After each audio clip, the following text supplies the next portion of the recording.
Ms. Cave, are you ready to roll?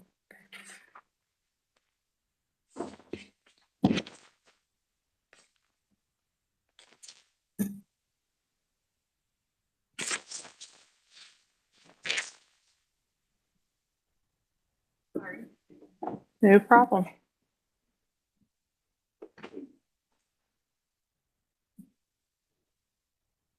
So what do you remember? The moment. Okay. So Yeah.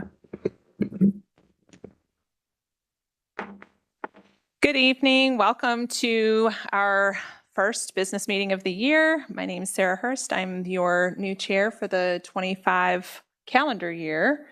We had a reorganization meeting a week ago, right before the snowstorm. And the board nominated myself as chair and Ms. Burgoyne as vice chair. I just want to say thank you to the board for your trust, and I look forward to serving you all the best that I can in serving the school division in the year to come. Before we began this evening, we were in closed session, and so we do need to certify that meeting. So if I have a board member that is willing to make that motion, we'll begin. I move to certify to the best of each member's knowledge that only public business matters lawfully exempted from open meeting requirements under sections 2.2-3711A1, A7, and A8 of the Virginia Freedom of Information Act were discussed in closed meeting to which this certification applies, and only such public business matters as were identified in the motion by which the closed meeting was convened were heard, discussed, considered by the board. Thank you, Ms. Lord. Do I have a second? Second. Is that Mr. Cross? Thank you. All right, any discussion? Board members? Okay, Ms. Gilkison's going to do a roll call vote. Ms. Burgoyne, Ms. Cave, Yes. Mr. Cross. Yes. Ms. Lohr, Yes. Chair Hurst. Yes. Motion passes 5-0. Before we begin with a moment of silence, I believe we need to modify our agenda just a little bit because we didn't finish everything in our closed session. So do I have You do. a motion to modify the agenda? I move that we amend the agenda to include another closed session, including personnel, at the end of the meeting. So add a point 10 as closed session. Thank you, Ms. Lord. Do I have a second? Second. Thank you, Ms. Burgoyne. Any discussion? All those in favor say yes. Yes? Yes. Any opposed say no. Motion passes 5-0. That brings us to our moment of silence. If you'd like to join us, we'll do that now.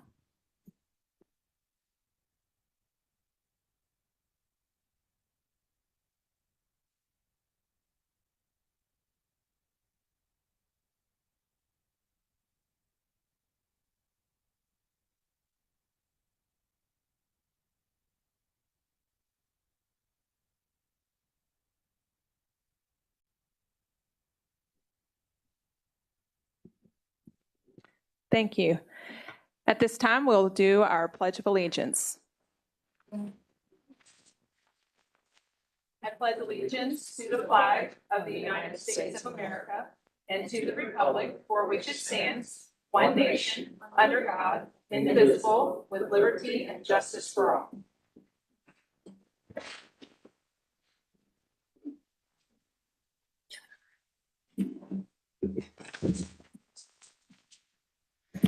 The next item on our agenda is a public hearing for the 25-26 school operating budget. So I'm opening the comments for that at this time.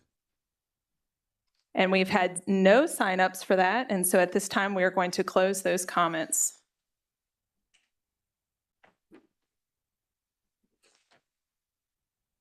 Next on our agenda are recognitions, and we're going to turn that over to Dr. Shiflett. Thank you, Chair Hurst. I would like to recognize Mr. Matt Cross for his service and leadership last year as the chair of the Rockingham County School Board. And I have a plaque I'd like to present to him. Has a little gavel on it for you, Mr. Cross. Thank you so much. Yes, sir, man. Thank you.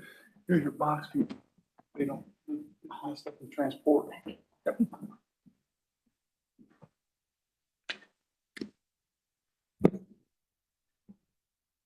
Thank you, Dr. Shiflett. I appreciate that. And thank you to the board for allowing me to serve this past year. We faced a lot of difficulties and challenges, and we faced hard things, I would say. And we did a lot of great things. And one of the things you'll notice tonight, I think, on the agenda is the public comment is coming up first.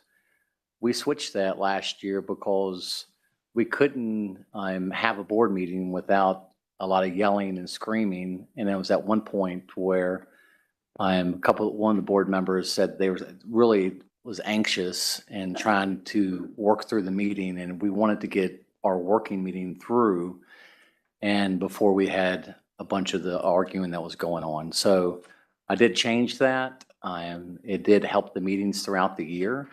And tonight we see that it's pushed back, and that's fine. But I just want to say that I thought it was a good year.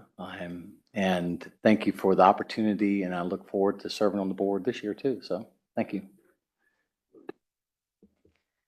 Thank you, Mr. Cross, and thank you again for serving the board last year. At this time, we are now moving on to item number 6, which is public comments. These would be any comments related to any particular matter, whereas before those were limited to just the school operating budget. And again, we do not have any public comments or anyone signed up for that. And so at this time, we'll move on to the next item on our agenda.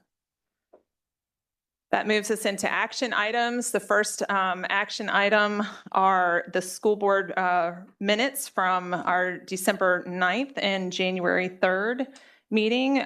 Board members, does anyone have a motion to approve those? I move to approve the minutes of the December 9th, 2024 and January 3rd, 2025 meetings as presented. Thank you, Ms. Burgoyne. Do we have a second? My second. Thank you, Mr. Cross. Any discussion? All those in favor say yes. Yes. All those opposed say no. Motion passes 5-0. Next on our list are the bills and mileage reports. Chair Hurst and board members, I recommend approval of the December 2024 bills as presented. Thank you, Dr. Shiflett. Do I have a motion to approve? I move we approve the bills as presented. Right? That sounds right to me, Ms. Lord. Thank you. I was like, oh, wait, I'm on the wrong side. Do I have a second? Second. Thank you, Ms. Burgoyne. Do we have any questions or comments? I do have one personally for myself. I noticed when I look through this, there's everything's listed by vendor name and then account. And sometimes in the full description, it tells what department or what school these items are being purchased for. Is there a way to have those differentiated a little better rather than account 2201-6131050, all the zeros? Is there a way to say, hey, this went to J. Frank, or this is an account from central office, or this is the and this is the elementary budget? Is there a way to have those items or have that information in there a little differently? Okay. Thank you. Okay, any other questions or comments? Okay. All those in favor of approving the bills and mileage for December of 24, please say yes. Yes. All those opposed say no. Motion passes 5-0. Item number D under action items are our field trips. Dr. Shiflett? Chair Hurst and board members, I have several field trips for your consideration. East Rockingham High School FCCLA Winter SEC meeting, January 24th through the 25th. One student, Waynesboro. DECA State Convention, February the 27th through March 2nd, 22 students, Virginia Beach. Broadway High School FFA Young Farmers Convention, January 24th through the 25th, 2 students, Appomattox. And finally, the FFA Day at the Capitol, January the 22nd to the 23rd, 12 students in Richmond.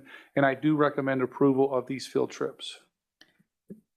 Thank you, Dr. Shiflett. Board members, do I have a motion to approve the field trips? Thank you, Mr. Cross. Do I have a second? Thank you, Ms. Cave. Any questions or comments, board members? All those in favor say yes. Yes. Those opposed say no. Motion passes 5-0 to approve the field trips. Next on our list, whoops, I scrolled down too far. I'm so sorry. Letter E, adoption of civil rights assurances. Chair Hurst and board members, this is an annual approval, and you have the policy ACA Civil Rights Certificate in your meeting materials. And I do recommend the adoption of the Civil Rights Assurances Certificate Policy ACA as presented. Thank you, Dr. Shiflett. Hearing that, board members, do we have a motion to approve? Thank you, Mr. Cross. Do I have a second? Second. Thank you, Ms. Burgoyne. Any questions or comments? All those in favor say yes. Yes? Yes. Those opposed say no. Motion passes 5-0. On to the next thing. We're moving right along. Comprehensive plan, Dr. Shiflett. We're ready for approval, aren't we? Yes, at our last meeting, there had been a motion and it was properly made and seconded. It is now ready for discussion and a vote. So at that meeting, Mrs. Hurst had asked if we could maybe possibly have someone outside of Rockingham County Public Schools to take a look. And we had Deborah Wallstrom from, I guess she is associated with the SBMA. She had reviewed our comprehensive plan and gave us some feedback. We took a look and inserted some of her recommendations, two of them primarily the changes you'll see as we added the data from the state SOL assessments for Rockingham County as a division. We didn't break it down by individual schools, but there's a reference link for anyone to go and look up any information they want as far as individual schools, grade levels, what have you. And then also we added some language about that we will annually review our comprehensive plan to see if we're making progress towards our goals. So those were the changes we made based on her recommendations, and I'll be happy to answer any questions you may have about the comprehensive plan or what is before you. Thank you, Dr. Shiflett. Board members, let's do a motion in a second, and then if you have any questions for Dr. Shiflett, we'll ask him at that time. I move we follow the superintendent's recommendation to approve the comprehensive plan 2024 to 2029 as presented. Thank you, Ms. Lohr. Do I have a second? A second. Thank you, Mr. Cross. Any questions or comments for Dr. Shiflett? Dr. Shiflett, thank you so much for the time and effort that you put into doing this and your team. So I know this has been something we've been working on over the past year, and I know you guys put a lot of time and effort into this. So thank you so much for what you've done. You're welcome. I appreciate all the help I've had from folks. Caitlin's helped me tremendously, and Katie Lapierre, she helped it look pretty. When I gave her the graphs to insert with the data, she said, the colors do not coordinate with the rest of the presentation. I'm going to have to go back and fix it. And she did. So, and the colors, I didn't catch that. It takes a village, right? It takes the Exactly whole right. team. Thank you for all that everyone did to contribute, to ask questions. Without any further discussion, we'll move towards a vote to approve the comprehensive plan for the 2024 through 2029. I don't think that's school year. I think that's calendar year, isn't it? It's calendar year, Calendar not year. school year. Very good. Okay, all those in favor to approve our comprehensive plan, please say yes. Yes? Yes. Those opposed say no. Motion passes 5-0. That feels like a pretty big accomplishment. All right, next on our list is item G, which are school board committee appointments. I think we might need to modify this a little bit. Who wants to take that? We need to get it to discussions point because I do have some things I want to add or suggest and share at that time. So do you just want to discuss? Let's discuss. just start discussing and then make a motion after? Yeah, we can do that. Yeah.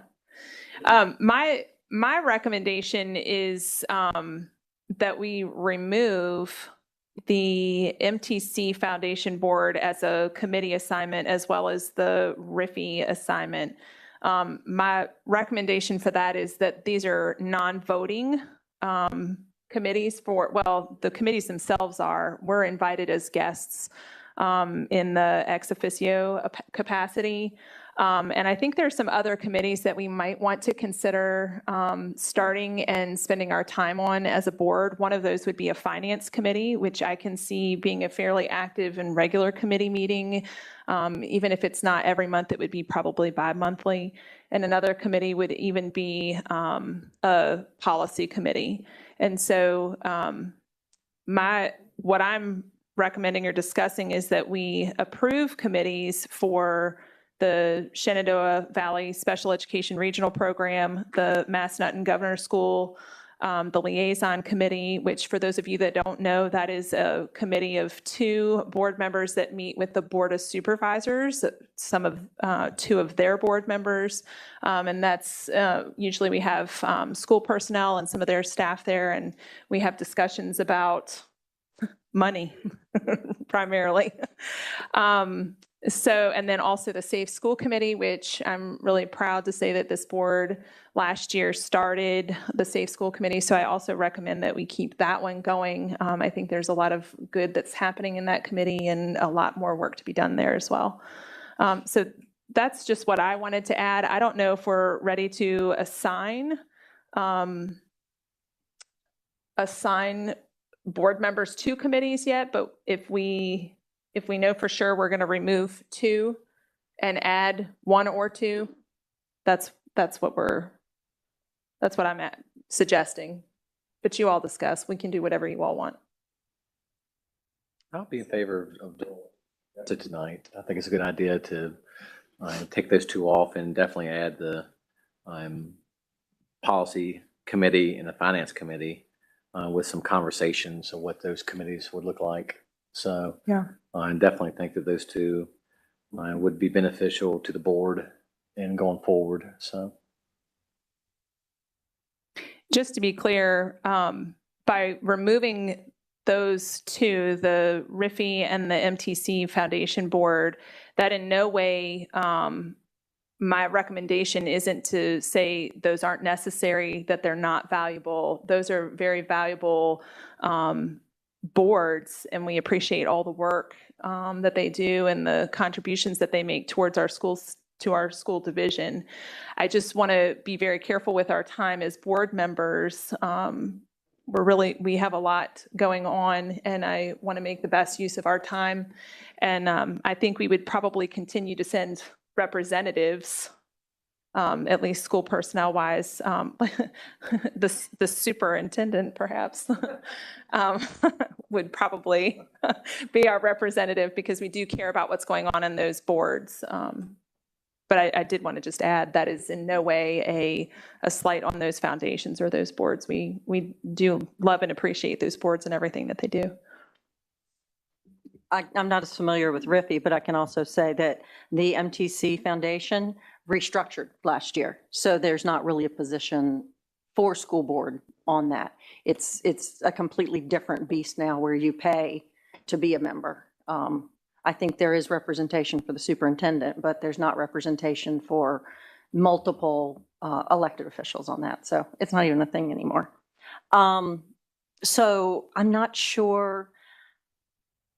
I think the Shenandoah Valley Regional Program, don't we have a meeting coming up soon? I just saw on my calendar, it looks like there's one. Okay. Okay, so we can just table this entire, but we don't have a motion, so, Yeah. because that was my bad. But we can also, Holly, I feel like you were getting ready to say something.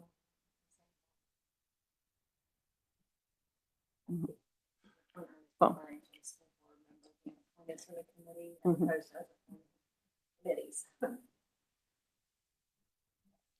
Do we need a motion to approve committees and then we can come back later and Well, assign? we could absolutely do okay, if you don't like this, just let it die to a lack of second.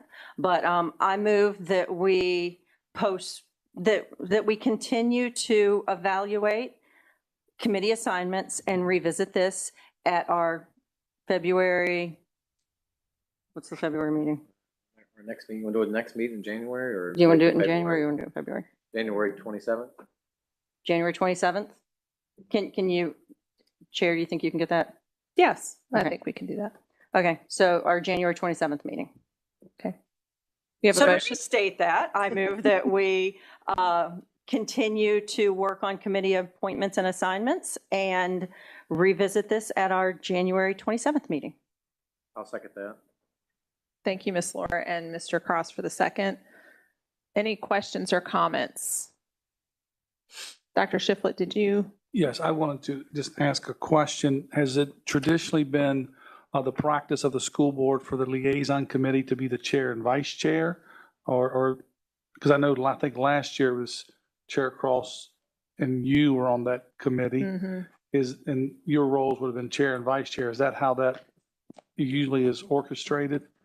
When I came on the board, it was, honestly, it was Dan Breeden and Renee Reed because they had better connections. So it depends on the board. It's whatever the board's pleasure is. And this is our board now. So it's whatever we would like it to be. All right, board, what would you like it I'm to be? okay with whatever you decide. Yeah, I'm happy with going or. Is it easier to just do chair and vice chair? Stay with that. I think y'all would represent us well and get back information to us. So I think as long as you got time, you feel like you have time to do it, then just stick with that. Do we I'm need, okay with Ms. it. Laura? I don't think we need to decide right now. Okay. That's something that I think that can be best saved for the January 27th January, discussion. okay. That sounds good. Ms. Cave, do you have anything?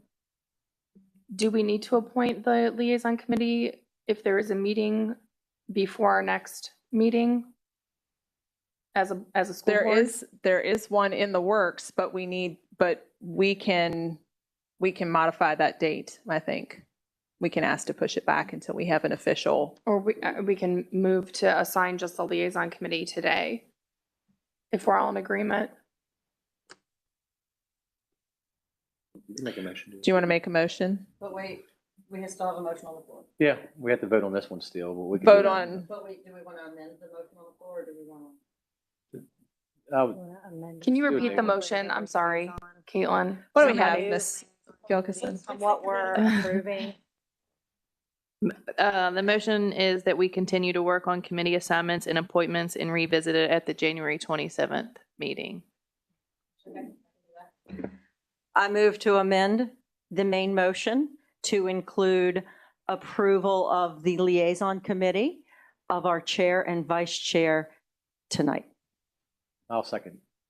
Thank you, Ms. Laura and Mr. Cross. Do we need, yeah, well, I'm getting quite the orientation tonight. Do we need to vote on that amendment first and then we go back and we vote on the main motion? So we have Ms. Laura proposing that we address the liaison committee with chair and vice chair as the representatives. Mr. Cross has seconded that. Is there any further discussion on that?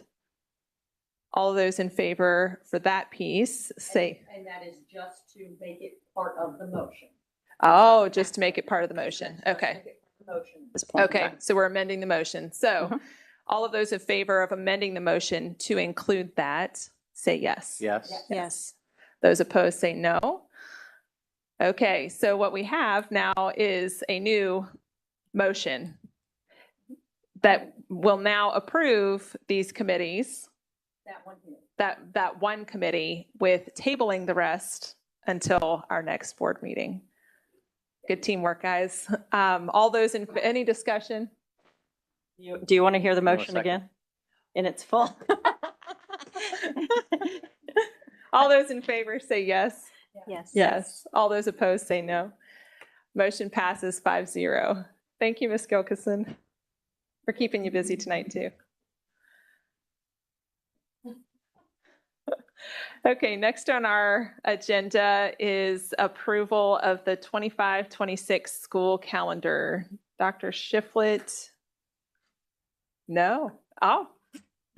Miss Abernathy, thank you. Hello. On December 9th, good evening, Chair Horst and Dr. Shiflett, members of the board. On December 9th, I presented the 25-26 school year calendar for approval, and I'm here to answer questions and ask for approval of such calendar. Board members, do we have a motion to approve the 25-26 school calendar? So moved. Go ahead, Ms. Cave.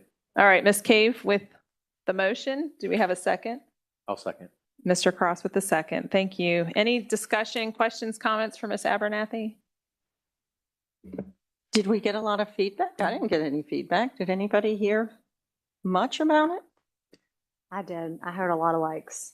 A lot of likes. Mhm. I like it. Teachers mostly.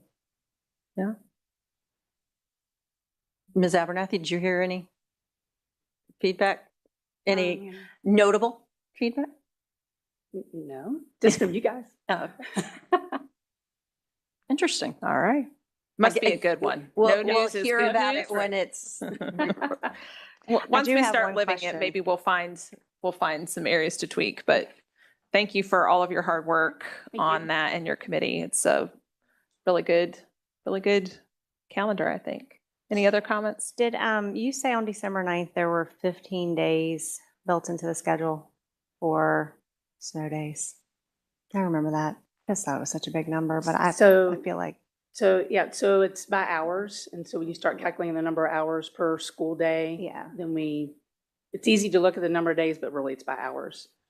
So right now I'm keeping up with this school year because we've missed 7 What's this school year? school days. That question. That's where I was leading to. Okay. But I didn't go through and calculate the hours yet, but Okay. we've got more, there's an extra day in this current school year's schedule. So there's an extra 6.25 hours in this school year schedule than next school year schedule. So we're still, We're that still would be a okay. conversation, I believe, with Dr. Shiflett. So we didn't just enjoy spring break as well as winter Okay. break. Teachers don't want to take away their spring break or stay in Yeah. school any longer, is what I heard. So I've you're heard that saying as we're well not this year. And others heard that want as more well last snow week. days. So Dr. Shiflett, are we in danger? I mean, the community wants to know. I have gotten that question. Are we in danger yet? What's our What's the spring outlook? break status? As of today, January the 13th, 2025, we're in good shape. That is. But there are a few more days between now and, let's say, spring break, and I do not have a crystal ball. I have no idea. We Wow. have some hours built into our calendar for certain, but I mean, I would not have thought 6 or 7 inches of snow would have kept us out of school for a week. But when the temperatures never get above freezing, it doesn't melt. So there we are. So we'll see. I mean, but right as of today, we're good. We'll just have to watch and see what happens in the next few weeks. And hopefully we don't get much more snow and cold weather. I'm not a big fan. I have had the question, people are paranoid about, as we sit today, do we have to give back any days, any work days or anything like that? And right now, 7 PM, January 13th, that is a no. Correct. So we need no more snow days. That's what I would suggest or recommend, but I mean, and we still have some cushion, right? I'm not trying to say that the next snow day is we're taking away spring break. The other piece, I think it comes into question is, right, at what point, and we have conversations with our principals and our teachers, at what point do we say we've missed too many days, we're going to impact student achievement? Because I do know at the last meeting, we talked about the importance of student achievement. And so we know kids don't learn as well at home. I'm not saying they can't learn at home and that they don't learn at home, but we like them to be in the school buildings with us. And that's important. So we have some cushion as of today, and we'll see what happens. So far, we're planning for a normal, regular start to the school day tomorrow, and we shall see how that goes. So that opens the door for the question. Where are we with being able to do virtual days on snow days? Love these questions. That's wonderful. So there's some guidance that allows schools to have remote learning days, but I'm going to go back to a previous statement that I just made a few moments ago. Students learn better when they're with us in the buildings. We could use a remote learning day, but some things that you have to understand, we also on those days have to offer breakfast and lunch to all the students who want them. So it's not just kids can stay at home and be on their laptops and learning. We have to make sure that we're trying to provide meals to students. We have to think about students who at the elementary school do not have any type of devices at home on which we could engage with them.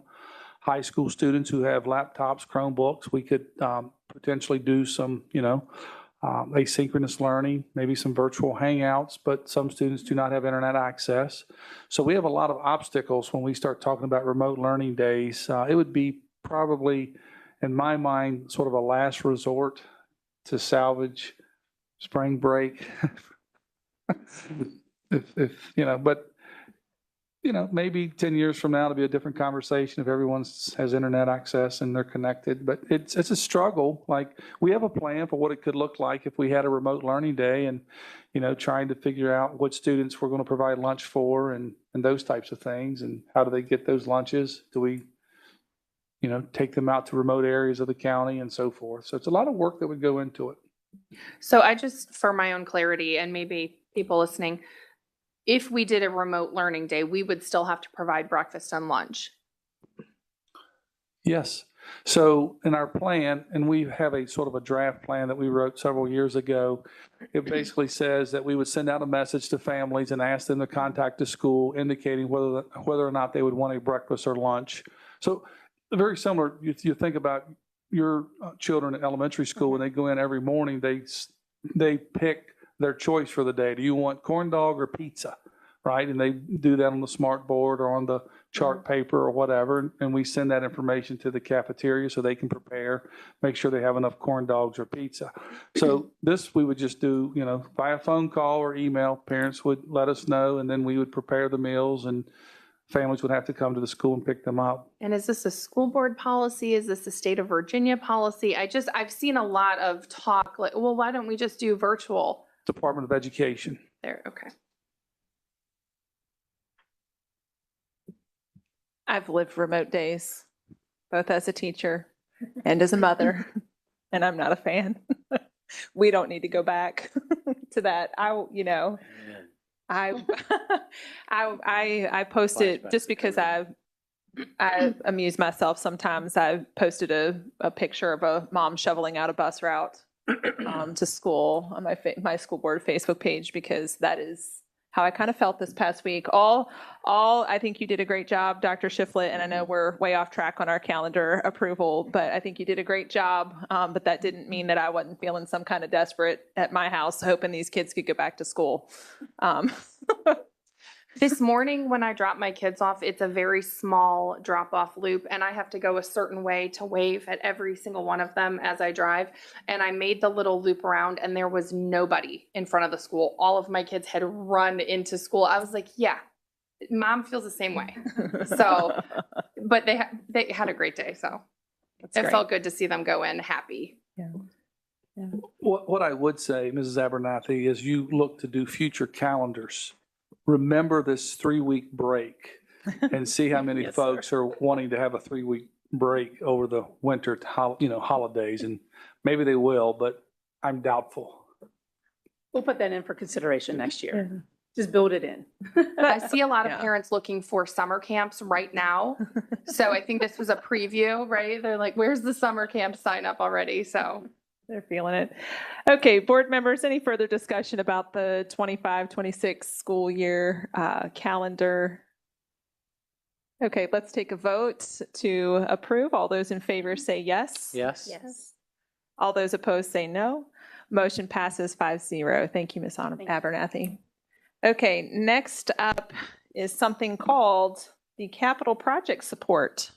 Dr. Shiflett, would you walk yes. us through that? Yes, I will. So in part of our comprehensive plan, we have to address growth in our communities and look at developments and where things are, student enrollment and where we have capacities. And part of our capital improvement plan, we had suggested that we build an addition at Pleasant Valley Elementary School. There's substantial growth there with the Gwingate subdivision. And there's another subdivision across 11, I think it's Boulder Ridge, which they're already building houses, and there will be a number of units there.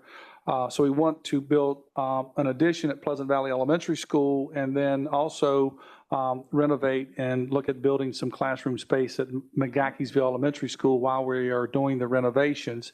And so we have funding for these projects, not us and our bank accounts, but from the county's budget, and they would want us to vote to approve your support for moving forward with these projects. Pleasant Valley is going to be the most urgent of these two for us to get started on. I'll ask Mr. Reed to begin that work tomorrow if we get your blessing. Board members, do I have a motion to approve this request?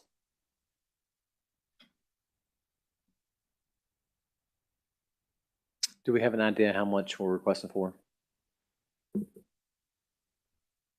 What was Pleasant Valley, Justin? Was it? How much? That's it?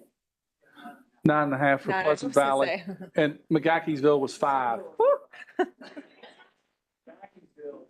McGaheysville's 5, wouldn't be quite as significant, and McGaheysville 5 for the addition, in addition to the renovation. correct. So it's add 5 to what's the renovation? 12, 14 million? But, okay. I think Maybe that was an estimate? yeah, so the estimate, I think, was 12.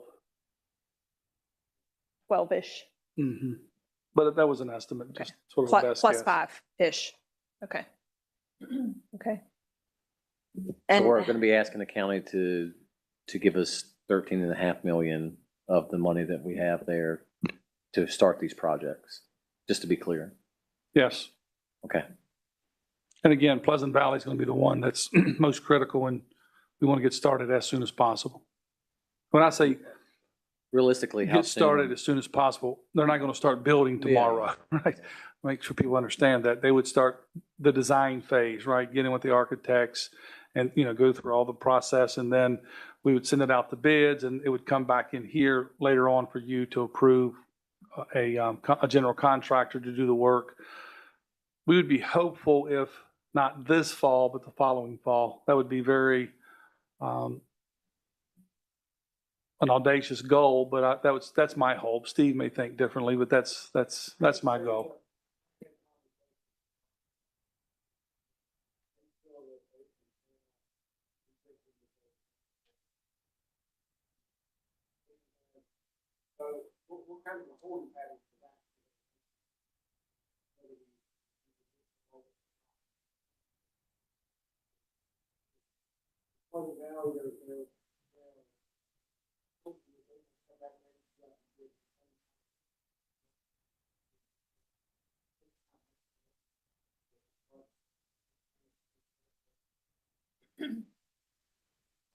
Do you mean shovel in the ground for Pleasant Valley spring of 26? Not ready until 27, 28?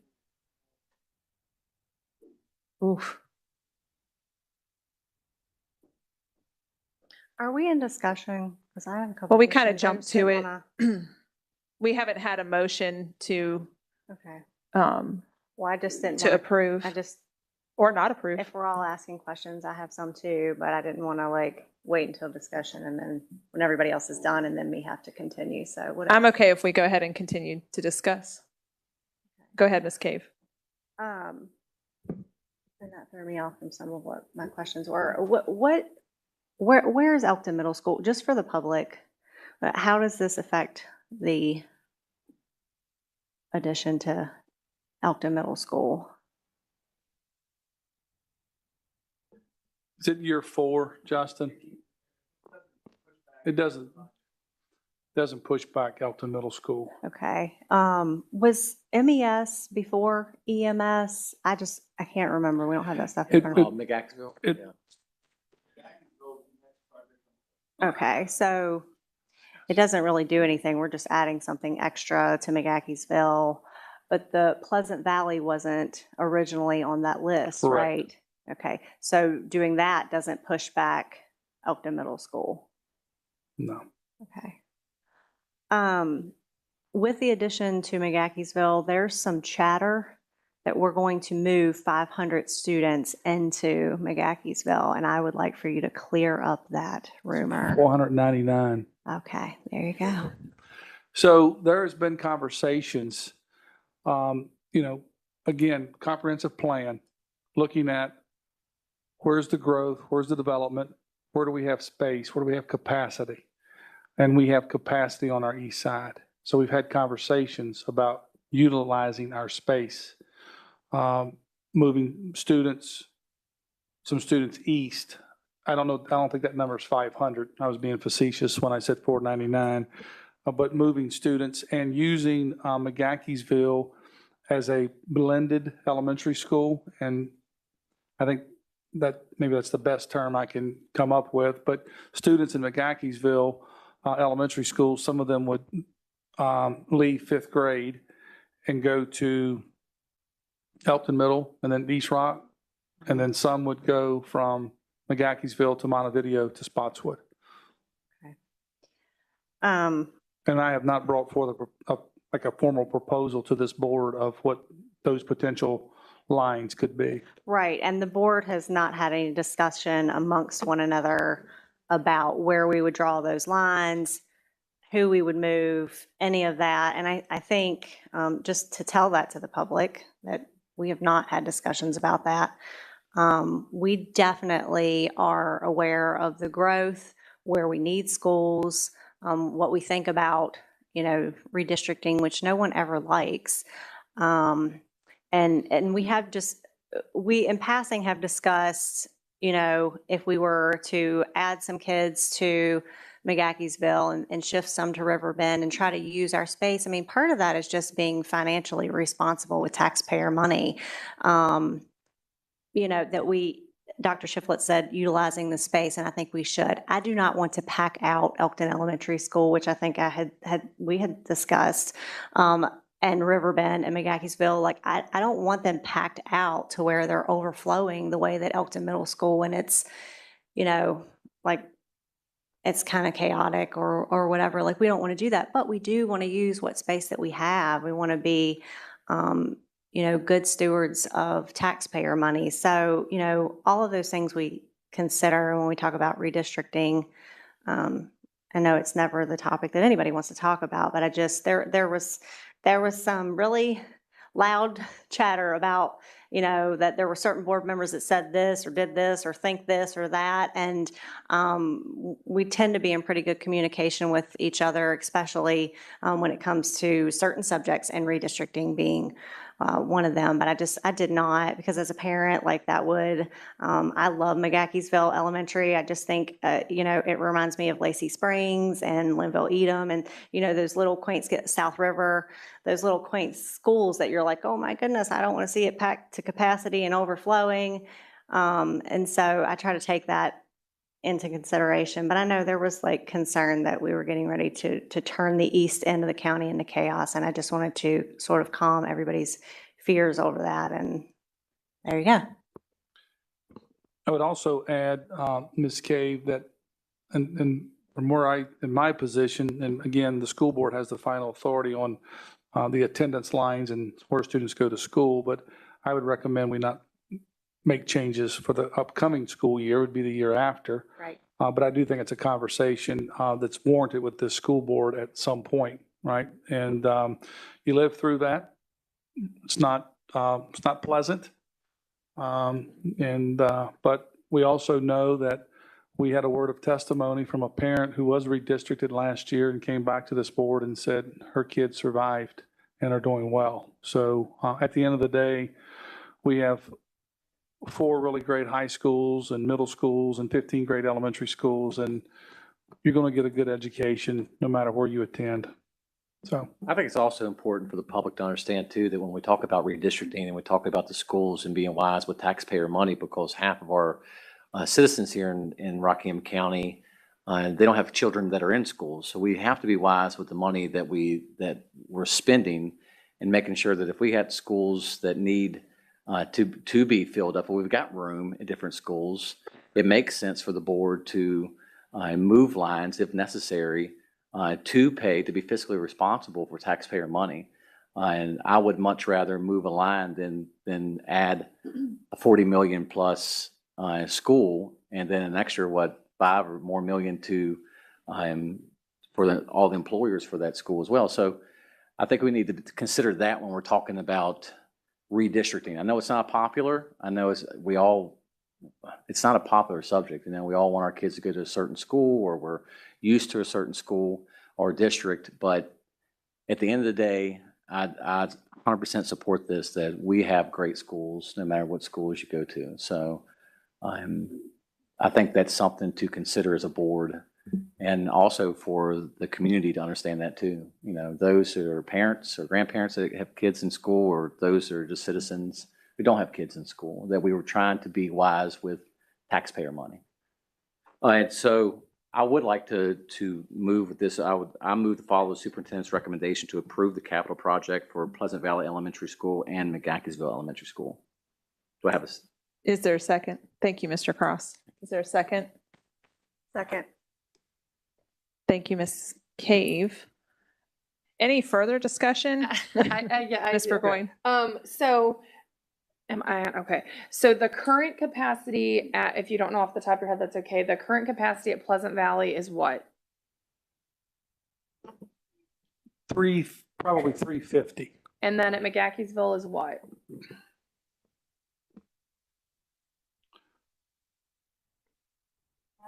A little more. Probably it's like 380, 400. Yeah. So we're adding capacity to add another 100 to 150 students, basically. And this is directly because we've got all of these subdivisions coming in the next couple of years in these areas. Am I right? So bringing more families, more kids to go there, with also the knowledge that if we had to redistrict, there would be space there. But mostly to have room for these new subdivisions and things like that, correct? Correct, absolutely. Pleasant Valley especially, right, with the growth with Wingate and Boulder Ridge, which we mentioned previously. Pleasant Valley enrollment continues to increase. And so, and then also realizing that, one of the things that maybe was just an oversight at the time when we renovated or remodeled Pleasant Valley maybe 10 years ago now, I can't remember how long that's been. We didn't really have conversations at the time, like, while we're here with the work crew, why don't we add some extra classroom space for the future, right? And so with McGaheysville, that's also part of the conversation. If we're going to be here with a work crew, whoever that is, whoever the general contractor is, while they're doing this work, let's look about adding some more capacity to this school as well. Is it going to be needed immediately? Well, it depends on the growth and how quickly things happen and change, but it allows us to have room for growth and to be in a space where, as developments, come and are brought to fruition, right? Mm-hmm. That's the other piece that we, as a community are struggling with, maybe, perhaps. There are some subdivisions that are coming to fruition that have been on the books for 20 years, right? They were approved 20 years ago. And now someone has said, hey, I want to take this approval for this subdivision and make it come to life. And, so that's one of the reasons we move students, from Mountain View to make more room, because, there's a subdivision that's coming into that community. That we really weren't aware of. So, and Cobbler's Valley seems like maybe it's getting close to the end, but it's a lot of growth from that particular area. So, just trying to see the needs of where we are and having additional capacity to be forward thinking, right? So that we have space. And I will share with just the community, you know, I feel like I was really ignorant about this from the beginning when we were getting information. And while subdivisions are approved, they don't have to be built in a certain time. And it's challenging for us looking at the schools. And there's all of these approved developments, but we just don't know when. And so that was really a struggle for me initially, getting all this information going, well, this has just been sitting here approved for 20 years. Yeah, well, they want to build now. And it's all coming at these unique times. It's challenging for us. It's challenging for the Board of Supervisors. So that was, you know, I've gotten educated on that real quick. So. And also what the Board of Supervisors said they're also seeing is that these properties that have been approved over 20 years ago, there's these national builders that are coming along and are able to throw up 100 homes in no time. So I was just in Charlotte over the weekend and I saw a Ryan Holmes sign in Charlotte. So we have to be forward thinking when it comes to this and where we're at. And I think we have learned also with Mr. Reed is that when we do go in and renovate a school, it's good to probably add that capacity while we're there. It's going to be more cost efficient to do that than to come back in later. So I would be in favor of McGahkeysville as well. And I think we definitely need it as well over at Pleasant Valley to get started as soon as possible there. So we do have the motion on the floor. It's seconded. Does anybody else have anything they want to add? I have still questions. I'm sorry. Sure. I'm a visual learner more, so I'm having a hard time understanding. Where do we, I've driven through Pleasant Valley area enough. I get that. Where do we anticipate this?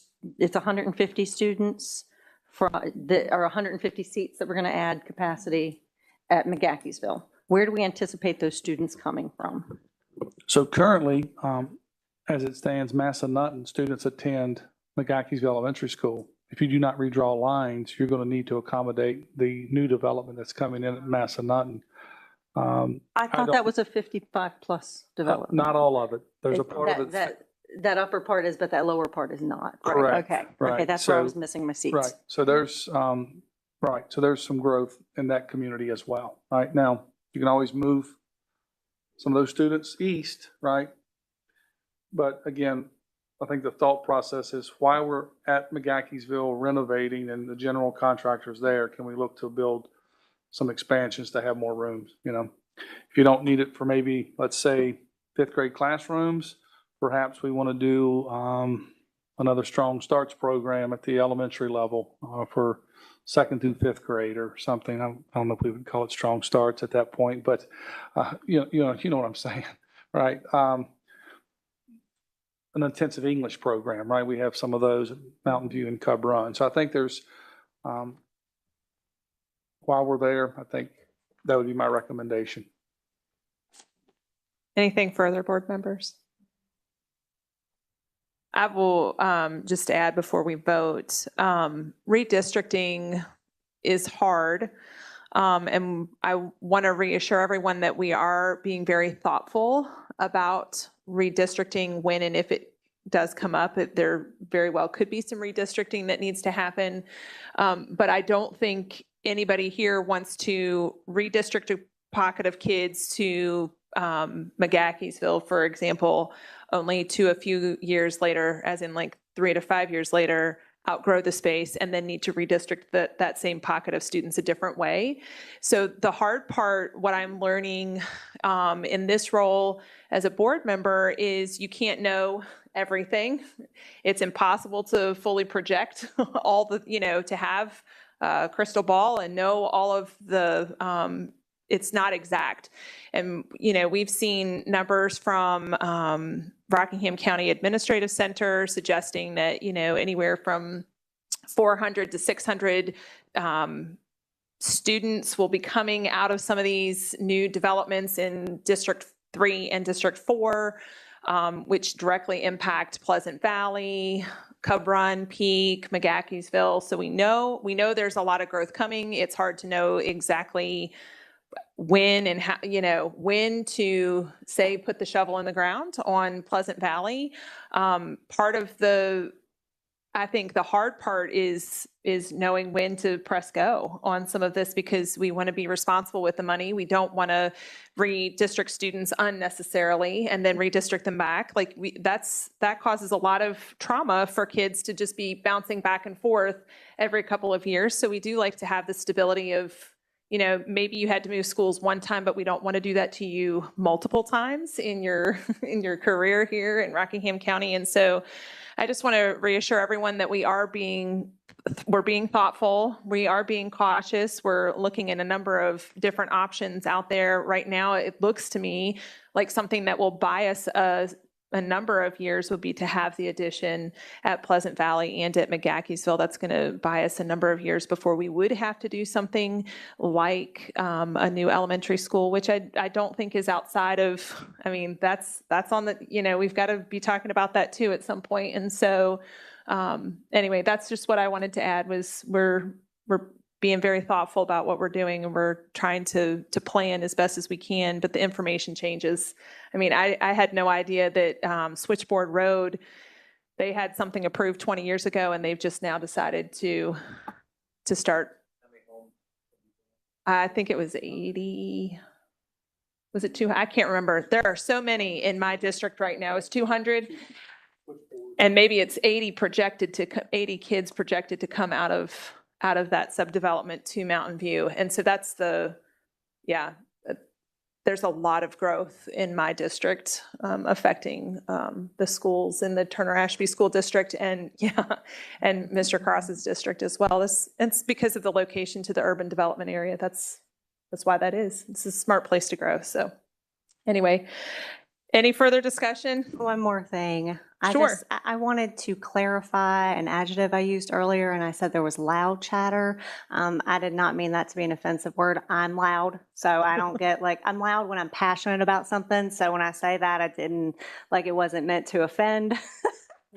If someone called me that, I wouldn't get offended about it, but it's just when you're passionate. So in relaying that to you, Dr. Shiflett, I was just trying to say there were passionate parents that were, and I would be too, and that's what I was expressing about McGahkeysville, because I would like to, we want to keep these things small, but it's just not, we're growing, so. Okay, board members, all those in favor of the motion to approve support for the additions at Pleasant Valley Elementary and McGahkeysville Elementary School, please say yes. Yes. Yes. All those opposed say no. Motion passes 5-0. That brings us to Mr. Reed.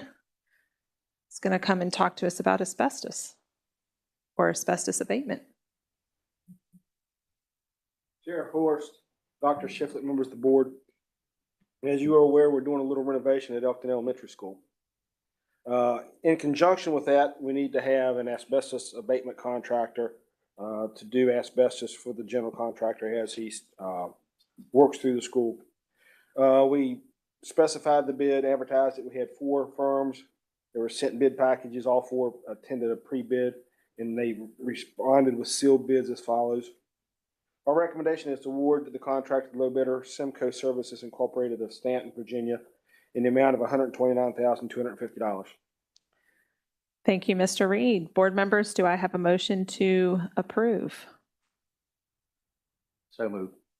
Thank you, Mr. Cross. Do we have a second? Thank you, Ms. Burgoyne. Any questions or comments? Thank you, Mr. Reed, for what you're doing. Mr. Reed, when do they do the asbestos abatement? So Do they do that during the summer when the kids are gone? They'll do that prior to each phase that the general contractor goes into. So the first thing that happens is the asbestos is abated, then the general contractor comes in and works, finishes that area, then we go to the next area and repeat the same thing. But no, it would not happen during the summer. It would happen during the school year, during the day. And that's intentional that we do it during the day because we want the workers there when the kids are there. In case there is a containment breach of some sort, they're there to fix it. Okay, thank you for sharing that. Any further questions or comments? All those in favor say yes. Yes. Yes. All those opposed say no. Motion passes 5-0. Thank you, Mr. Reed. Mr. Reed. Okay, that's it for action items. Moving us into item number 8, information items. We have a couple of things there, starting with the lab school update. And I see we have a team of people here tonight to give us an update. We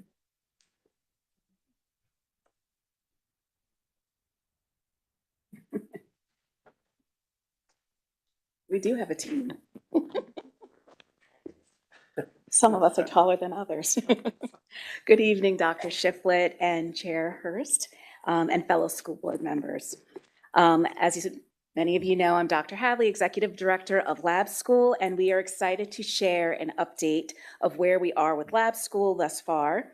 I want to invite the team. I'll let you guys introduce yourselves. Xavier Greer, the Community Engagement Liaison for the Lab School. And Mark Swider, Principal East Rock. So as you know, we as Lab School, we are serving as an active opportunity where together we can reimagine what secondary education can look like for students. With the combined efforts of education experts in our schools and colleges, community members and leaders and pre-service professionals, we are taking that it takes a village mentality that you talked about earlier and really collecting our efforts in thinking about how we are effectively teaching our secondary students.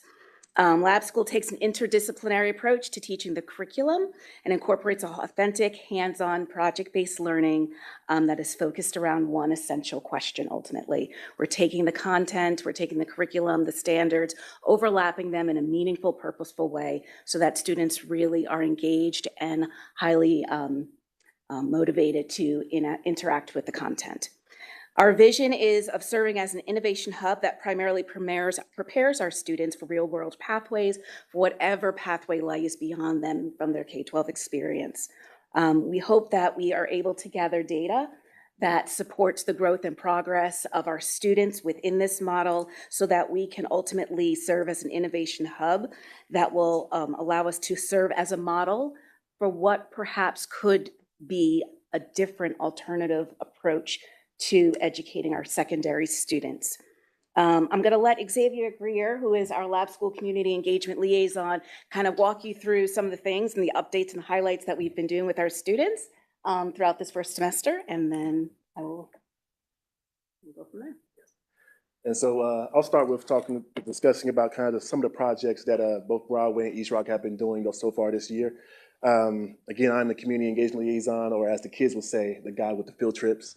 And so I would start off by discussing kind of how we start off with this community building, or building the community. And so with that, the kids came together, and it's a new system, new classroom, new kind of teacher setting. You have 50 kids in one classroom, but you have 4 teachers in their content areas. And so with that, you kind of like in there with 49 of the kids, 49 of the students, some of them that you may know, some of them that you don't. And so our initial thought was, well, we need to build these relationships, not only with the students themselves, but with the teachers themselves too. And so with that, we got to go with, as you can see here, they have to go to the JMU ropes course and work on those team building skills. And so now you are in 50 feet to 70 feet in the air working with someone that you may have not talked to before, but you have to guide yourself across this platform together. And with that, I think one of the most amazing portions of this is kind of just how well the kids have bought in, as well as the teachers, as well as the community as well. And with that, you'll see some more pictures as I discuss about our a unit that they did this past couple weeks before the winter break was a sustainable city unit.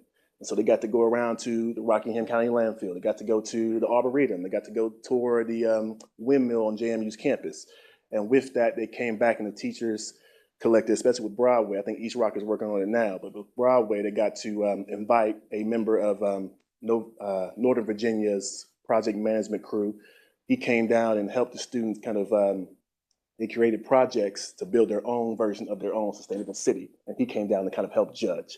And so with that, it's kind of the support that the students are getting from not only the teachers, Donica, myself, the principals, but from the surrounding community as well has been something that's I really like to marvel at. So that's just kind of some of the other projects that they've been working on. So that's kind of one ways to which the interdisciplinary system that we're trying to approach and engage within the students and the teachers is kind of enhancing that curriculum for you. And so Donica will come back and touch on that.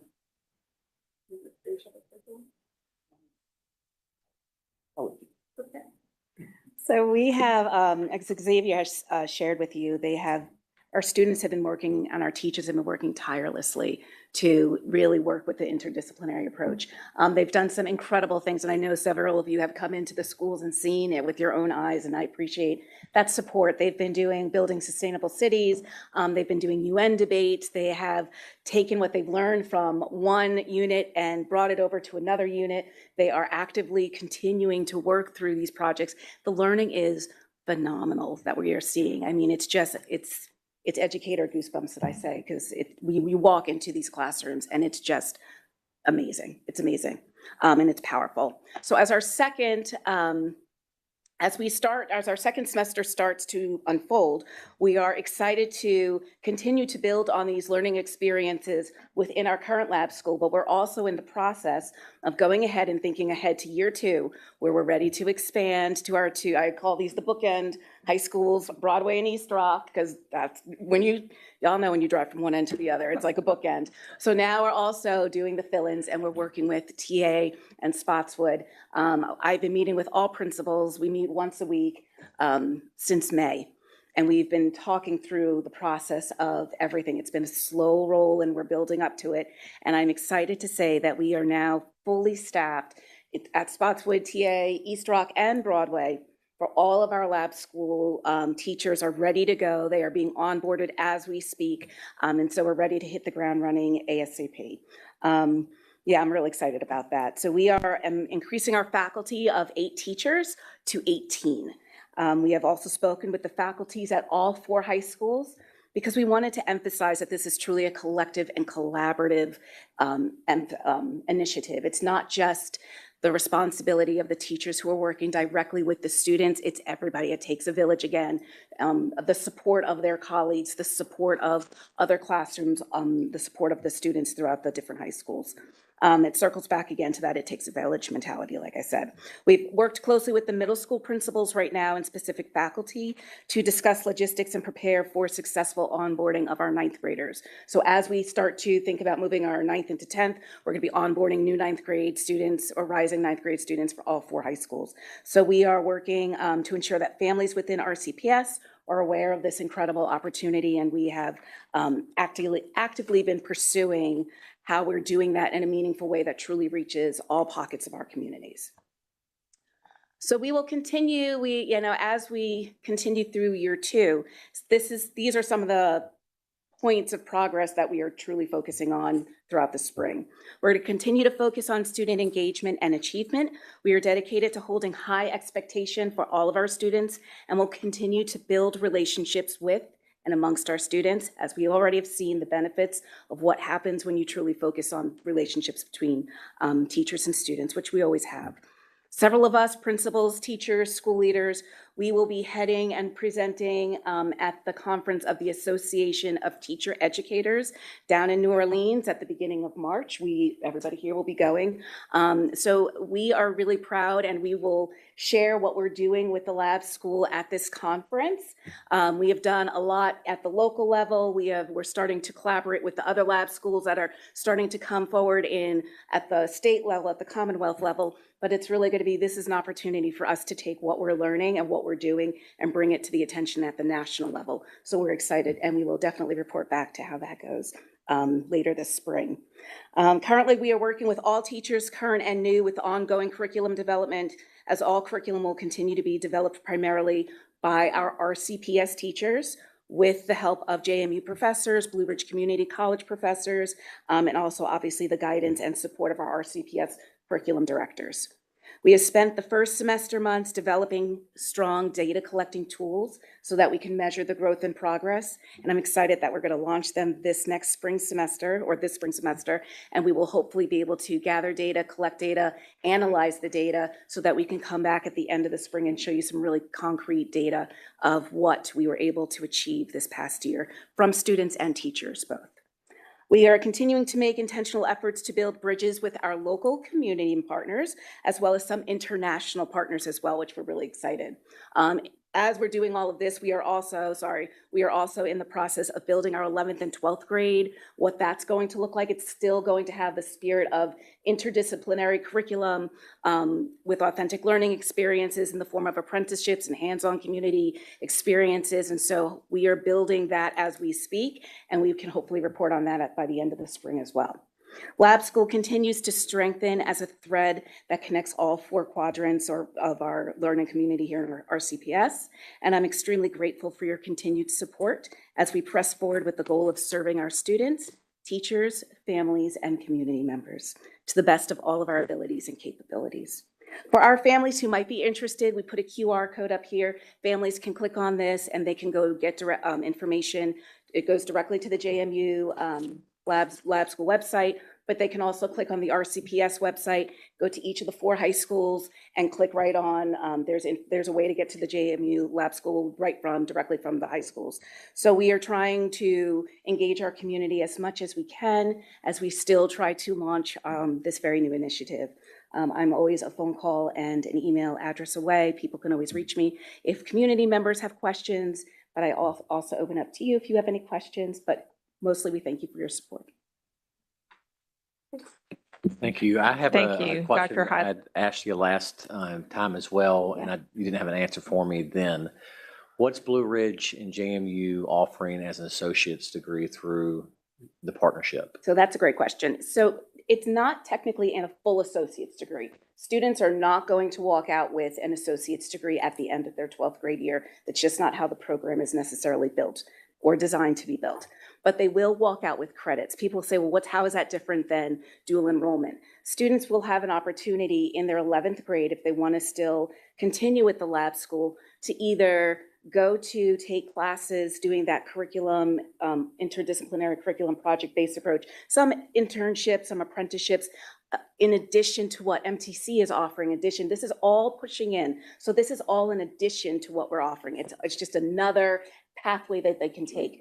When they take those courses through Blue Ridge or JMU, whichever they choose, and like I said, we're still building that part, they will earn college credits that they can then utilize to either add to their transcript, add to their resume, or it's skills that they can add to their resume if they don't choose to pursue college. College isn't the pathway for every student after K-12. So this allows our students to have a glimpse into what higher ed might look like for them if that's the pathway they want to take, but they don't automatically graduate with an associate's degree. So what is JMU and Blue Ridge offering the students? They're offering them the use of their facilities, the expertise of their faculty. They're offering them the ability to also earn credits through JMU and Blue Ridge Community that can then be applied to their associates or their bachelor. Does that cost? So the beauty of it, that's a perfect question, is because this is a VDOE funded grant, it's at our cost. It's under the grant's cost. So it's at no cost to our families. It's at no cost to our students. That is the big difference, because our students that are taking dual enrollment, they are paying something. This is at no cost. It's already covered within the grant. Yeah. Thank you. Great question. Any other questions from board members? I just want to take a moment to say, Chair Horst and I were at a conference back in December, and the governor got up and talked about lab schools and how he had these lab school initiatives, and it took him a minute, but he finally mentioned Rockingham. I mean, I was giving him the stink eye, like, come on, dude, don't you remember us? So he mentioned Rockingham's program, and we're very proud. I was very proud to be from Rockingham at that moment, and I was so proud that I took my pen, my lab school pen that I carried with me, and made sure that the governor got it. So if you guys can get me another pen, I would really appreciate it. We got you. But thank you. Absolutely. All of that to say, well, I need a pen. And thank you for all of your work. It's definitely a shining star in Rockingham County, and I appreciate all you're doing for that. That's our pleasure. She did. She passed on swag to the governor. We will refill you. That was at the SBMA Yes. conference? Okay. Yeah. So thank you guys so much for that. And I will be in contact with you because I would like to know just a little bit more. Absolutely. On that. So thanks. Please give me a Yeah. call. Ms. Burgoyne, did you have anything? Yeah, I guess Xavier, you were talking about doing the ropes course, and these kids are, I guess, are all the lab schools coming together for this? So they're working with kids from other schools? So that's one thing that we have been in conversation with is kind of how do we provide that sense of unity, even though there's separate lab schools, they're still under that huge lab school umbrella. Right. And so apart from the welcome event that we had for the both schools, that's really been the only time that they've actually seen each other. Okay. And that was kind of neat as well, because you have these kids, like I said, from the bookend saying, well, we're in the same program. And we're from different schools, but we're in the same program. We're having the same opportunities. And so seeing that kind of helps build a community there. Yeah. As far as the field trips themselves, that's kind of school by school.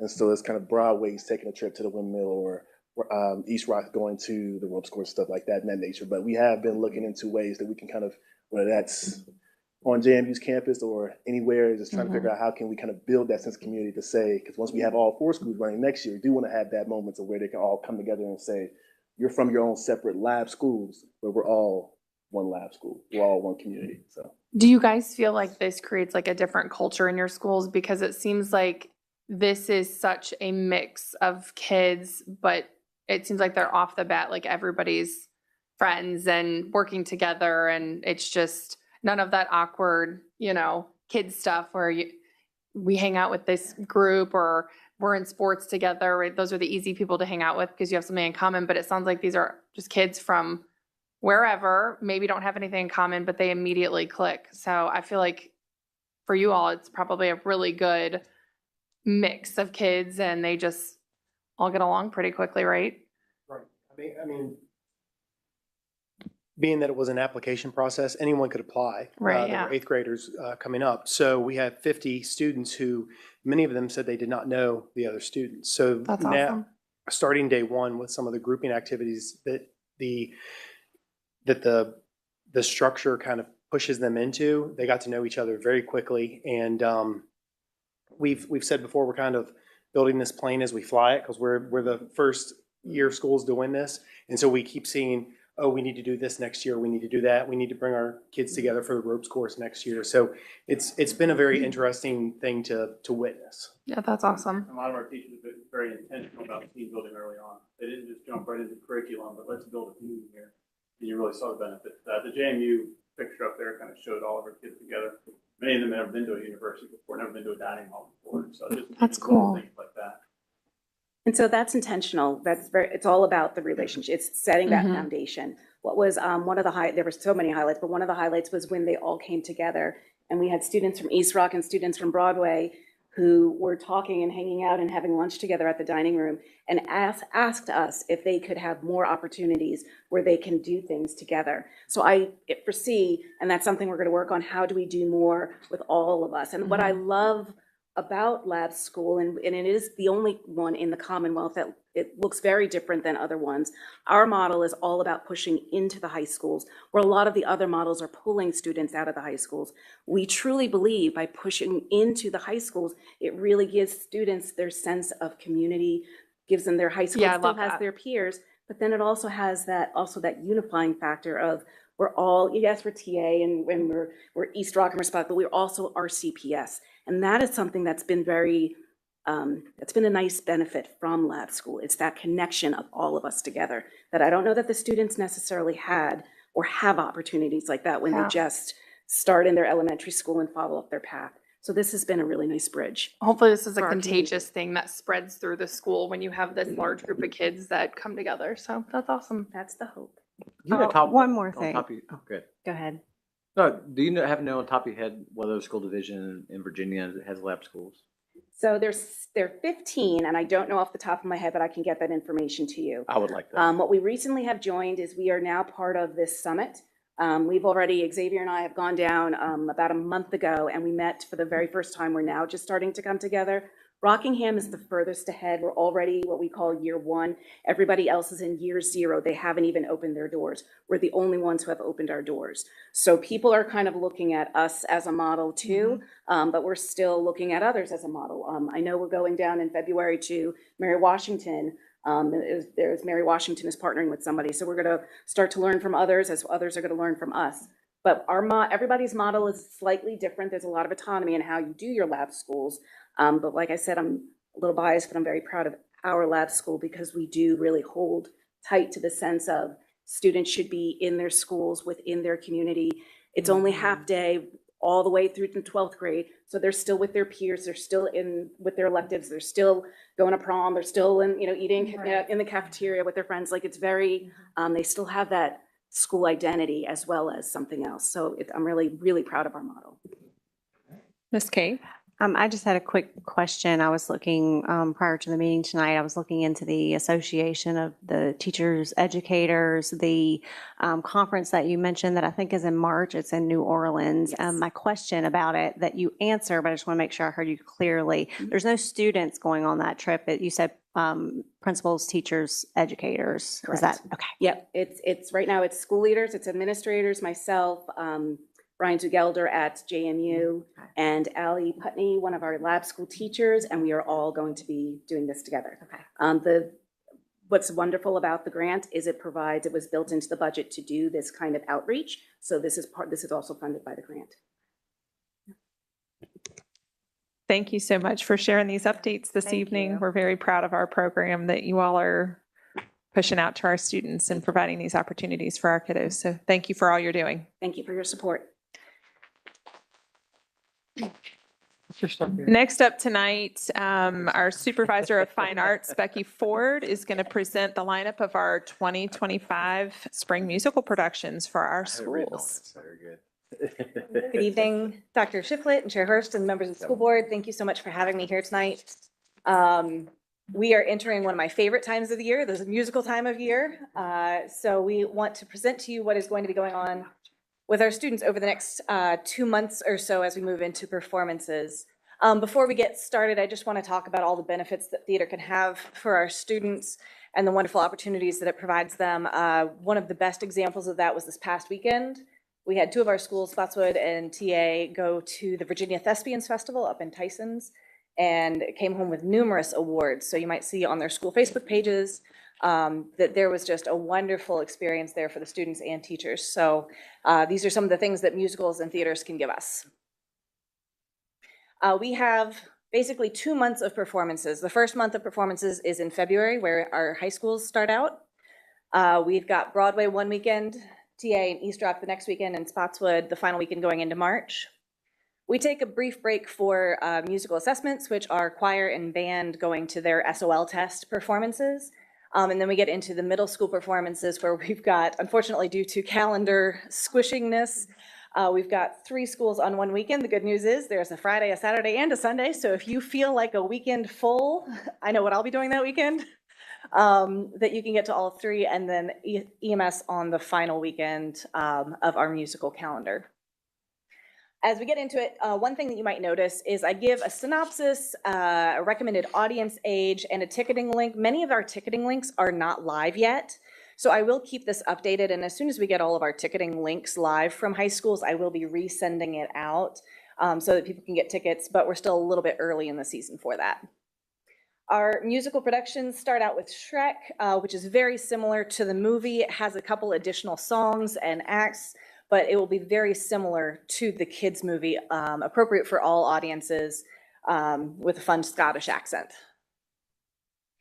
We move to Hadestown, which is all about Greek mythology. So Hades and Persephone and Orpheus and Eurydice, 2 love stories that are kind of weaving together as they deal with opposition and how to use optimism and come to a happy ending and overcoming your obstacles. And one thing to go back to that, that is a teen edition. The audience recommendation is 13 plus for that. So that is a high school musical recommended for high school audiences, just due to some of the Greek mythology nature of that literature. At East Rockingham, we have Peter Pan, which again is very similar to the movie that we might all remember. Fun songs. I know that they have some flying cast coming in so that we can get some kids safely up in the air and play around with that in the auditorium. So we're really excited about that. Finally, for our high schools, we've got Into the Woods. Into the Woods, if you're unfamiliar with it, is a conglomeration of fairy tales. So we've got Cinderella, we've got some ogres, we've got Jack and the Beanstalk, we've got the baker and his wife. Very fun. It does have some adult elements in the second act. So while this is rated for 13 plus, if you have younger students, one recommendation is that you can bring them to the first act and leave at intermission. it comes to a distinct closure, there's a happy ending, and that would be appropriate for younger audiences, where the second act is where more of the high school age material is. With moving into the middle school productions, all of these are either junior or youth editions. So the ones at the high school that are the 13 plus, those are teen editions. So they were taken from the original Broadway and made for teen audiences. Our middle schools do youth productions, which are specifically adapted for young actors. They are shorter, so they might take a 2 or 2.5 hour musical and they pare it down to about an hour. So it's much shorter. They adapt the literature and the songs to younger singers. We've got Anastasia, which you might remember from last year that we had at Spotswood High School, the full production. This is going to be the youth edition. Many of the same songs. So if you enjoyed that last year, we hope you get out to J. Frank Hilliard. At Wilbur Pence, we've got the Wizard of Oz Youth Edition, again, taking it down to about an hour, but you'll still have all of your favorite songs, which is super appropriate as we have the Wicked Craze that is currently out in theaters. So you can see where the base of that musical comes from. At Montevideo, we've got Matilda Jr., which is a story of overcoming obstacles and the fun of youth and how they can band together and form friendships in schools. Willy Wonka Jr. will finish up our season at Elkton Middle School. It's very similar to the stories that you might have seen on the movies, but lots of fun and lots of candy. So those are our lineups of musicals. Like I said, as we go into it, we hope that you are able to, in February, check out some of our high school productions, and in March, check out our middle school productions. I will be sending out more information to the school board about those as we get closer and the ticketing links, but we want to really say how much we appreciate the board's and our community's support of musicals in our schools. Do you all have any questions for me? Thank you, Ms. Ford. I appreciate your time in coming this evening and presenting our roundup of school musicals. It's one of my favorite times. I love musicals. Board members, do you have any questions or comments for Ms. Ford? Can we get that presentation added to board docs so that I can go back and make sure I got all the dates right? Thank you. Looking forward to it. Thank you. Anything else? Thank you, Ms. Ford. Thank you so much. Our next information item is a policy revision. Dr. Shiflett, I believe you have that one. Yes, I do. At August 12th, 2024, we approved the policy JZK, use of student-owned electronic devices. And we'll say I think it's been going extremely well as I've been visiting schools, especially high schools, where this was a pretty significant change. Many teachers have thanked me for the policy and the school board, right? I didn't approve the policy. I just had a conversation with you folks about the policy, but they appreciate it. Not as many distractions or disruptions to the learning environment, students talking during class. But as with any policy, sometimes after it's, kind of been out there for a while, you recognize there may be some edits that are needed. And one such edit is, as we drafted the policy, we forgot to include elementary schools. And maybe that was because maybe I made an erroneous assumption that elementary students didn't have cell phones. People are laughing at me. Oh, gosh. But so we added, so this is information for you tonight. We added that language, elementary schools is now there in the policy. And then also, this conversation came up about field trips. And what do we do about field trips? And so what I have for a draft, and I'm going to explain to you why this language is as it is, and we can tweak it, change it if you'd like, is student-owned electronic devices are not permitted to be used on field trips unless prior permission has been granted by the school principal.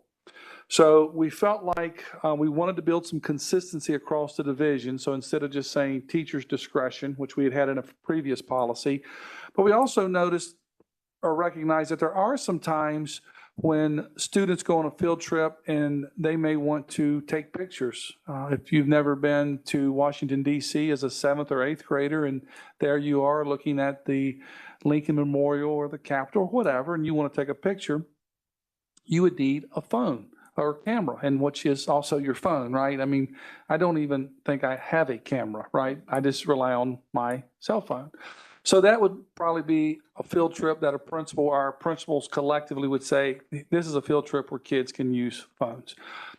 However, an example could be a field trip maybe to the Blackfriars Playhouse in Stanton, where you're going to watch a Christmas carol, and they would say to you, video footage and photography is not allowed during this performance. And so there would be a field trip where we would not allow electronic devices. So trying to work with principals to build some parameters for that, I think would allow us to have some consistency, but also recognize there may be times when students would need their to use their cell phones on particular field trips. So those are the two changes that I bring with this policy. Would welcome any conversations and discussions, and then think about bringing it back for approval at the next meeting. Thank you, Dr. Shiflett. Board members, are there any questions or comments for Dr. Shiflett? Okay, sounds good. You nailed it. No one has anything to add. Well, I will say a few years ago, I did have a student in second grade with their cell phone ringing in their backpack during the school day. It's always surprising, but they're there. So thanks for bringing that to our attention for policy revision. Next up is the financial review for December 24. Dr. Shiflett, is this just an item that we just have in our packets for board members to review? Yes. There's no official action or item It's or just anything provided on to you that? from Justin's Okay. office, just so you can see where we are with the numbers. Where our monies are going. All right, thank you. All right, that brings us to item number 9, other business. I've combined school board highlights, questions, and comments to this section. So board members, this is your time, whatever's on your mind, anything you want to share with the community or with board members, questions or comments that you have for other board members or for Dr. Shiflett. And Mr. Cross will begin with you this evening. I just want to give a shout out to all our maintenance and crews that came in and did all the shoveling to the sidewalks and the plowing and putting the salt down and everything they did. Thank you so much. This was a heavy snow, and I appreciate all their work and that they put into making our schools and our kids and faculty feel safe. And I just want to give a shout out to all of our kids and our teachers and faculty and staff. Welcome back to the new year. I hope you do, or I hope you're doing well, and I hope you have a great rest of your school year. That's it. Ms. Burgoyne? It's been a long 3 weeks for me since my kids are pre-K and third grade. We've had fun, but my children haven't worn real clothes in over a week. We've been in pajamas. And their principal emailed us a couple days ago and said, first day back, pajama day. My kids were like, yes. I did make them take a bath yesterday and put new pajamas on this morning, but it was awesome. And I know I was worried they were going to be upset or crazy, bouncing off the walls, but they just had a great day. So I wasn't sure what to expect with that, but it was a good break, and I'm glad they're back. And I wanted to thank Mr. Cross for his year as chair and everything you've done for us in that time. And thank you for electing me as your vice chair this year. I hope to make everyone proud and do a good job. But yeah, thank you. Ms. Laura? Thank you. I'm going to go way back to before break and thank Lacey Spring Elementary.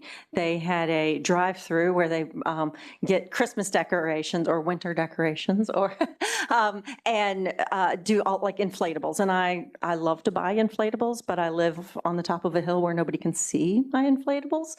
So I get to take them there and put them up so kids can see them.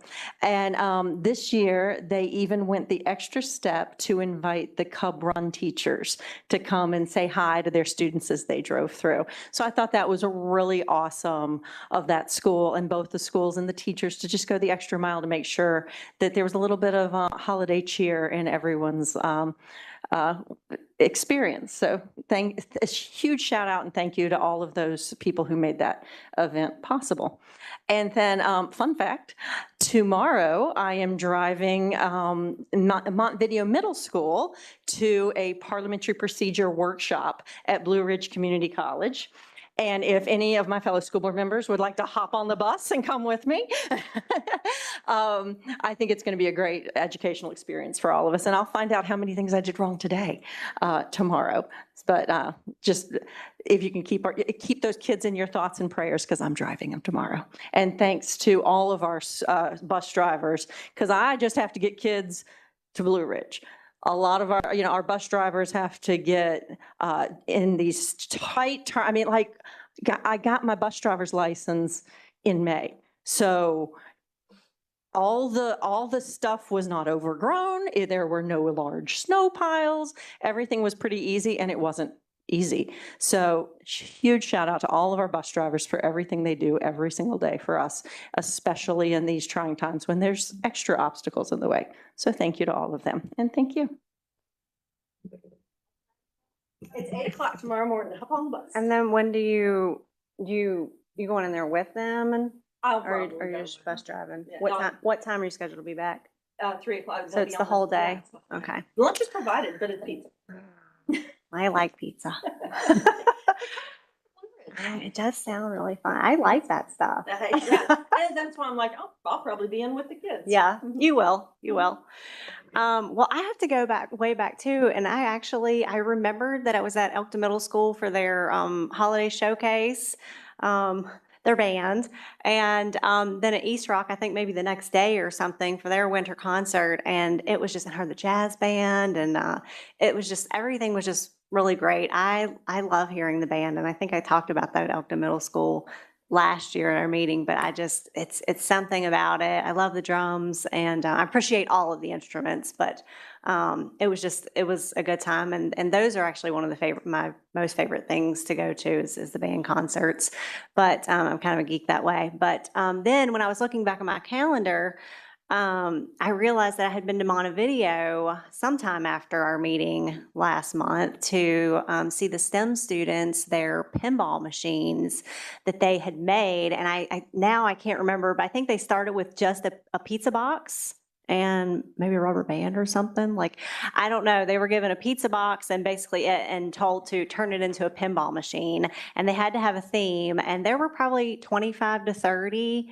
I mean, it was really cool. It was spaced out over 2 classrooms, but you got to play the pinball machines. And then you got to vote for your favorite. There was 3 categories, like best overall, best theme, and it was something else. And I had a hard time. Like, I'm really indecisive with stuff like that. And I wanted to give him the best vote, and one student, it's been long enough now, I think I can say, he bribed me with a candy cane. I may have thrown him a vote. I may have. But it was, all of their themes were so original and different, and nobody copied each other. It was so cool, and it was just everything from the medieval times to, the NFL to Rocket League to, I can't, Barbie or something like that, Jaws. Like, there were so many, and it was just really neat. And that was a really great time, and just to see how they put those things together and even worked and did the coding so that when you hit your pen, when you hit the target, it would give you a point. And I did score the top score on one of those. Now it's been a month. Oh yes, I did. It happened. You can ask. I'm serious. I wouldn't sit up here and lie. But I'm really proud of what the teachers are doing there at Montevideo. And so it was really great. And I think that's all I have as far as highlights. And I hate to hit you with a surprise. I know you sent out an email, Dr. Shiflett, today about the Power School breach. I had so many people. It started at the beginning of the day. I think the other day I saw something on a conspiracy site, so I'm not sure if it's true, to by the end of the day, we're like, oh, there was a breach. And could you just brief us really quickly on the email that you sent out? Because I read my emails, okay, but I don't know that every parent does. So could we just address the public with what you can? So we use Power School as our student information system. We've been using it for a number of years. They had a breach in December, and last week they made not just Rockingham County, but all the school divisions that use Power School aware of this. And they will be contacting any employee or student that information was actually stolen or, retrieved from the hackers. So that's not for us to retrieve that. That's for Power School to work through.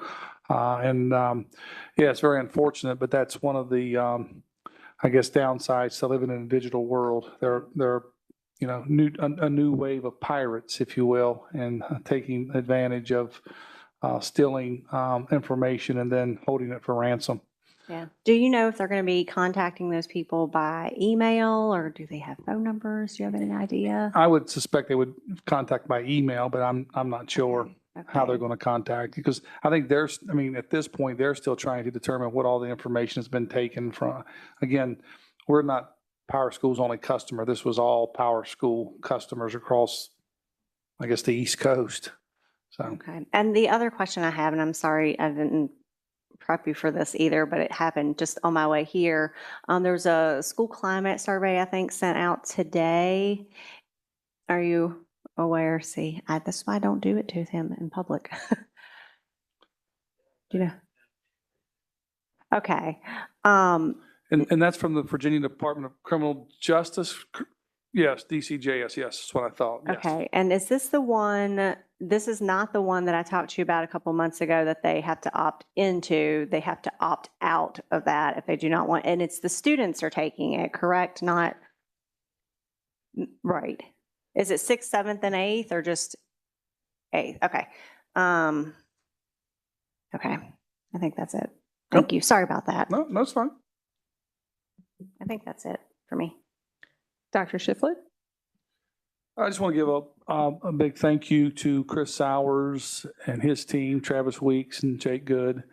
They've been spending this last week riding the roads, the back roads of Rockingham County, and report back to me and give me a recommendation, and we try to talk through what's best. Safety of our students is number one priority, and although someone may be able to drive down a particular back road in their four-wheel drive Jeep Cherokee or what have you, it's a little different when you have a school bus, and trying to make sure our kids are safe. And we do feel pretty confident that tomorrow we'll start on time and move forward. But it's tough, but I couldn't do it without Chris. And I know he networks with lots of people, and a lot of conversations happen. I talked to the superintendents, from Page, Shenandoah, Augusta, Waynesboro, Harrisonburg. We're just constant communication about what we're seeing in our communities and what is the best approach to keep our students safe, because ultimately we want them in school. If it would be up to me, we would never have a snow day, ever. All right, that's not popular, right? See, I'm getting, people are not giving me any appreciation and love right now, but if it was up to me, that's how we would roll. I'm a planner. I like to plan. I like to say, this is what we're doing. This is how it's going to roll. And when you have a snow day, plans get derailed. I'm not a fan, but so it's not up to me. So I have to do the best I can with what's out there. And I have not appreciated this past snow for sure. Because Mr. Cross, you're right. It's very heavy and hard to move. So, yeah. Thank you. I will just say that snow days hit differently when you're a teacher than when you're a parent at home. And for all of my teacher friends and colleagues, I'm thrilled that you had an extra 5 days this past week. I had some advice given to me my first year of teaching by a veteran teacher, and it was that snow days are a gift. They are a gift to teachers. They are not to be used for catching up on laundry or getting ahead in grading or any of those things. They are for sledding and snow play and watching movies and drinking hot chocolate. It is a gift because if you didn't have that snow day, you wouldn't be catching up on laundry. You'd be at work anyway. And so snow days are to be treated as gifts. That was the advice given to me. And I want to say that I faithfully followed that throughout my 14 years. I didn't always, but I tried really hard to make snow days about play and fun. So anyway, I'm sorry for for the disruption. Anyway, the only thing that I want to add is board members, if you have anything that you would like to see on the agenda, if you could give me at least a week's notice. Dr. Shiflett and I will meet in advance to set the agenda, but it's your agenda. So if you want something on it, you just need to let me know. But I just ask that you don't last minute drop something just simply because some things take planning. I strive to keep our agendas shorter than tonight. And I want to make sure that we get everything covered, the business that we need. And I would like to strive to get the agenda published a full 7 days in advance. So if you can keep that in mind, if you have something you're like, hey, I'd like to have a presentation on this, or could we have an action item on something, please let me know and we'll work to get it in there. Okay, at this time, I believe we need to go back into So we've closed. got a superintendent that likes a plan and a chair that likes a full week's notice on I like a full week's notice, please. And I'm going to make a motion that we enter back into closed session that I said that we'd do 2 hours ago. So Let's do it. I'm the problem. We ready? Yes. Okay. I move the board enter into a closed meeting under Virginia Code Section 2.2-3711A1 for the purpose of discussing and considering personnel matters, including assignment, appointment, promotion, performance, demotion, salary, disciplining, or resignation of specific employees. The subject matter is board action pertaining to specific employees. Thank you, Ms. Laura. Do we have a second? Thank you, Ms. Burgoyne. Any questions or comments? All those in favor say yes. Yes? Yes. Those opposed say no. Motion passes 5-0. Thank you all for being here tonight. We are now in closed session. Well done, sir. Oh, thanks. In my living room, you can take A tent?